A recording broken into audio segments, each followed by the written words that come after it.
Halo Sobat YouTube dimanapun kalian berada, bagaimana kabarnya? Apa kalian dalam keadaan sehat? Tetap setia dengan channel saya, Air Home TV.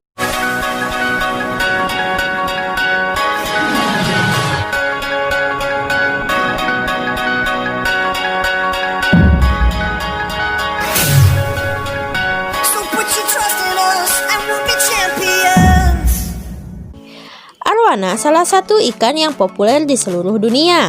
Sejak lama ikan arowana dikenal sebagai ikan hias yang diminati di Indonesia maupun di luar negeri. Tren ikan ini terus meningkat sehingga kehidupan ikan arowana pun berubah.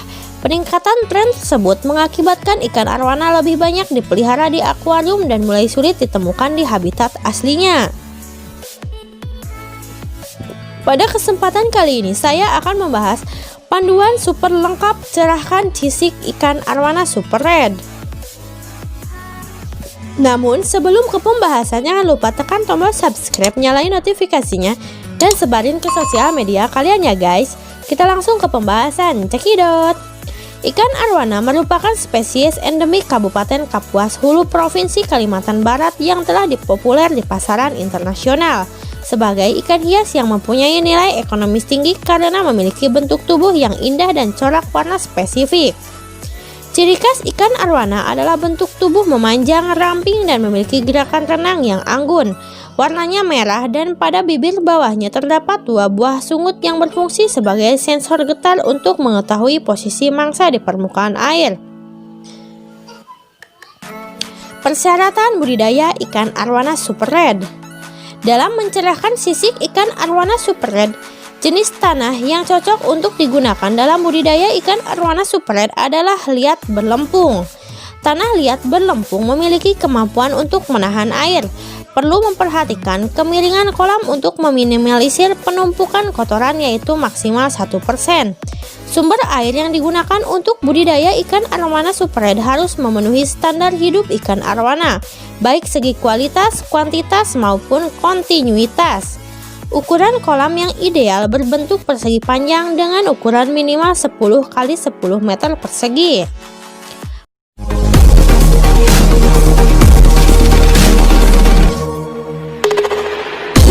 Persiapan kolam tanah terdiri dari pengeringan kolam hingga dasarnya retak-retak, pencangkulan atau pembalikan tanah dasar kolam, perbaikan pematang serta dinding kolam diperkeras dengan memukul-mukulnya dengan menggunakan balok kayu agar keras dan padat supaya tidak menjadi kebocoran.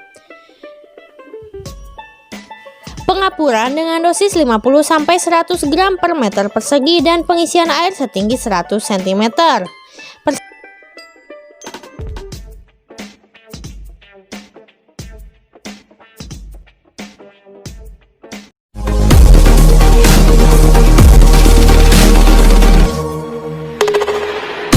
Persiapan akuarium. Sebaiknya hindari terjadinya perubahan suhu mendadak karena dapat menyebabkan shock pada ikan dan dapat memicu berbagai masalah. Penting untuk memperhatikan fluktuasi suhu akuarium. Apabila ikan dalam kondisi suhu tinggi yang terlalu lama akan menyebabkan tutup insang menggulung. Insang yang menggulung akan mempengaruhi nilai estetika ikan arowana. Untuk mencegah menggulungnya tutup insang, sebaiknya ikan arowana dipelihara tanpa sinar matahari secara langsung dengan pH 6-7 dan suhu 26-30 derajat Celcius.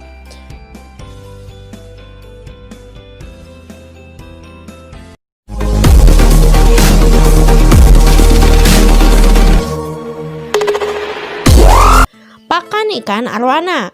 Dalam mencerahkan sisik ikan arowana super red hingga budidaya ikan arowana super red, pemilihan pakan ikan arowana merupakan hal penting.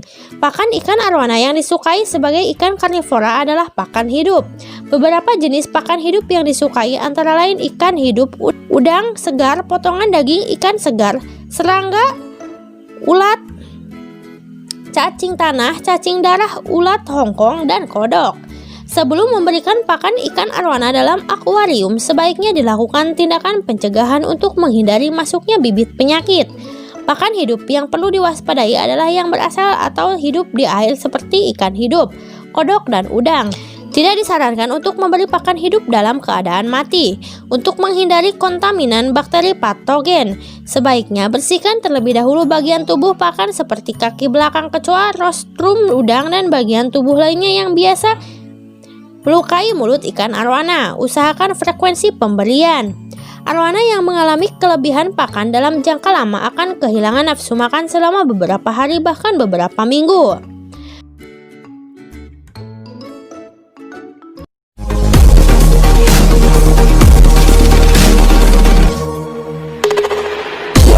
Pemeliharaan ikan arwana.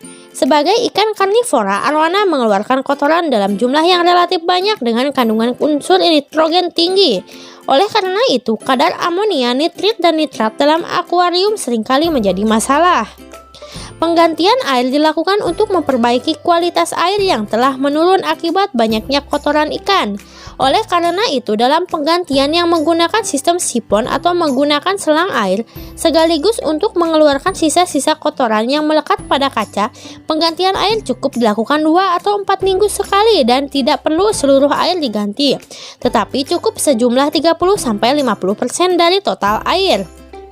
Penggunaan bakteri pengurai menjadi penting sehingga kualitas air tetap stabil. SOC GDM ikan bisa diaplikasikan langsung melalui air dengan dosis 1 ml per meter kubik air dengan frekuensi aplikasi 1 minggu sekali.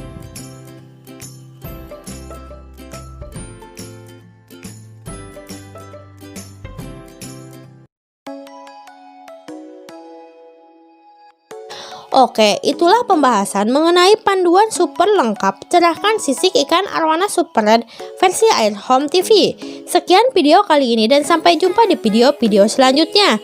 Semoga bermanfaat untuk kalian semua. Goodbye, see you later.